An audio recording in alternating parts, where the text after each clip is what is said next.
আপনার অজান্তে আপনার পেজ বা প্রোফাইলে যে কি পরিমাণ ক্ষতি হচ্ছে সেটা আপনি কল্পনাও করতে পারবেন না, শুধুমাত্র সামান্য একটা বিষয় না জানা থাকার কারণে। আপনার প্রোফাইল বা পেজের ভিউ কিন্তু অনেক ভালোই ছিল, কিন্তু হঠাৎ করে সেটা ধীরে ধীরে কমতে শুরু করেছে। সবকিছুই ঠিক আছে, কিন্তু কেন যেন এটা হচ্ছে আপনি বুঝতে পারছেন না। তাহলে আমি বলবো আপনি এক্ষুনি এই সেটিংস গুলো চেক করে দেখুন। আমরা সবাই কিন্তু এই বিষয়টা কম বেশি জানি যে ট্যাগিং এর অপশনটা কিন্তু অফ করে রাখতে হয়, কারণ যদি আপনাকে ট্যাগ করে এবং তার পোস্টে যদি কোনো সমস্যা থাকে তাহলে কিন্তু আপনার পেজ বা প্রোফাইলেও সেই সমস্যা চলে আসতে পারে। আপনি তো আপনার পেজ বা প্রোফাইলে ট্যাগিং অপশন অফ করে রেখেছেন, কিন্তু তারপরেও কিন্তু আপনাকে কেউ ট্যাগ করে যাচ্ছে। সেটা আপনার প্রোফাইলে হাইড আছে, কিন্তু অন্যরা ঠিকই দেখতে পাচ্ছে।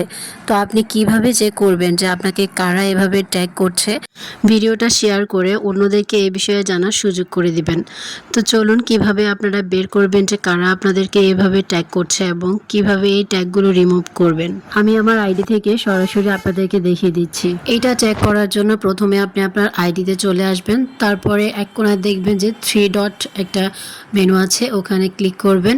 3 ডটে ক্লিক করার পরে অ্যাক্টিভিটি লগ দেখতে পাবেন। তারপর দেখতে পাবেন ইউর ফেসবুক অ্যাক্টিভিটি, সেখানে ক্লিক করবেন। পোস্ট খুঁজে নেবেন, কোথায় পোস্ট লেখা আছে। পোস্টে ক্লিক করার পর আপনাকে অনেকগুলো অপশন দিবে, সেখানেই দেখতে পাবেন পোস্ট হিডেন ফ্রম প্রোফাইল। দেখেন কি অবস্থা, অনেকেই কিন্তু আমাকে ট্যাগ করে রেখেছে, আমি কিন্তু জানি না, কিন্তু আমার ট্যাগিং এর অপশনটাও বন্ধ। যেহেতু আপনি আপনার পেজ বা প্রোফাইলে এই ধরনের ট্যাগিং পোস্ট রাখবেন না, তো আপনি সেগুলোকে রিমুভ করে দিবেন এইভাবে। তারপর আরেকবার লোডিং দিয়ে দেখবেন যে পোস্টটা চলে গেছে। ভিডিওটা ভালো লাগলে সাথে থাকবেন। চলে যাচ্ছি, আল্লাহ হাফেজ।